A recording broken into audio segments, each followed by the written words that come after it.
بسم اللہ الرحمن الرحیم۔ نظم کا عنوان ہے برسات، شاعر ہیں اختر شیرانی۔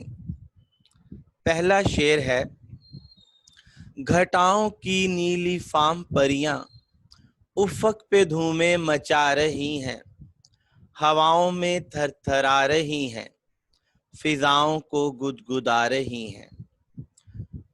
گھٹا بادل کو کہتے ہیں۔ نیلی فام پریاں نیلے لباس والی، افق زمین و آسمان کے ملنے کی جگہ، جہاں زمین اور آسمان ملتے ہوئے محسوس ہو اس کو افق کہا جاتا ہے۔ تھر تھرانا، کانپنا، یہاں مراد ہے رقص کرنا۔ موسم برسات قدرت کا انمول تحفہ ہے۔ باران رحمت فضا کو تنوع اور تازگی عطا کرتی ہے۔ برسات سے پہلے سورج کا غصہ، سورج کا قہر اپنے عروج پر ہوتا ہے۔ ایسے محسوس ہوتا ہے کہ جیسے سورج آسمان سے شعلے برسا رہا ہے، ماحول تپ رہا ہوتا ہے، خلق خدا پریشان ہوتی ہے کہ قدرت کو رحم آ جاتا ہے اور آسمان پہ نظارہ بدل جاتا ہے۔ آسمان پر گھٹائیں آ جاتی ہیں، آسمان پر بادل آ جاتے ہیں۔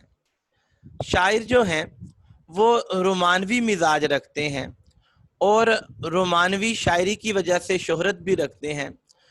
وہ جب یہ نظارہ دیکھتے ہیں کہ آسمان پر گھٹائیں چھا گئی ہیں تو انہیں ایسا محسوس ہوتا ہے کہ جیسے پرستان سے پریاں آ گئی ہیں، آسمان پر میلہ لگ گیا ہے، آسمان پر جشن کا سماں ہے، پریاں خوشی کا اظہار کر رہی ہیں، وہ دھومیں مچا رہی ہیں، وہ شور مچا رہی ہیں، وہ ہلا گلا کر رہی ہیں، اور ساتھ ہی ساتھ جو پریاں ہیں وہ تھر تھرا رہی ہیں، وہ رقص کر رہی ہیں، وہ کانپ رہی ہیں، اور جو فضا تھی وہ بڑی اداس تھی، اور یہ جو پریاں ہیں یہ ان فضاؤں کو گدگدا رہی ہیں، ان کو ہنسا رہی ہیں، فضاؤں کو خوشگوار بنا رہی ہیں۔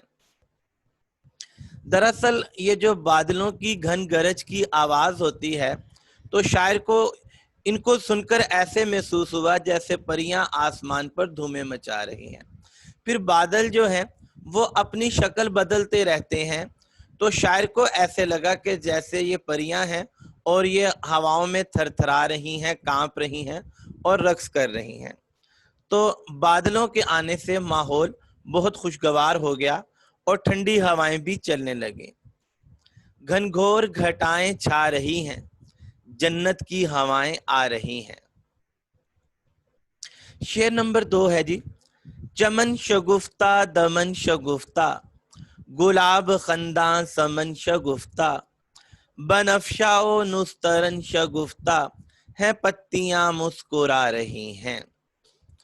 چمن باغ کو کہتے ہیں، شگفتہ کھلا ہوا، باغ کھلا ہوا ہے، دمن پہاڑ کا کنارہ، پہاڑ کا کنارہ بھی شگفتہ ہے، کھلا ہوا ہے، گلاب خنداں، خنداں ہنسنا، گلاب ہنس رہا ہے، سمن چنبیلی، شگفتہ چنبیلی بھی مسکرا رہی ہے، بنفشا جامنی رنگ کا پھول، نسترن سفید رنگ کا پھول، اور پتیاں مسکرا رہی ہیں۔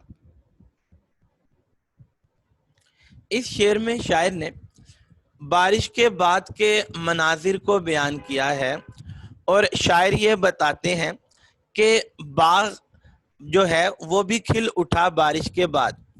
وہ جو بارش کے قطرے تھے وہ چمن میں یعنی باغ میں بھی پہنچے، اور باغ نے تو جیسے غسل کر لیا، باغ پہ ایک تازگی آ گئی، باغ پہ ایک نکھار آ گیا، اور باغ جو تھا وہ کھل اٹھا۔ بارش کے جو قطرے تھے وہ پہاڑوں کے دامن پر بھی گئے، اور پہاڑوں کے دامن پر بھی سبزہ اگا، پہاڑوں کے دامن پر بھی پھول کھلے، تو پہاڑوں کا جو دامن تھا وہ بھی کھل اٹھا، وہ بھی مسکرا اٹھا۔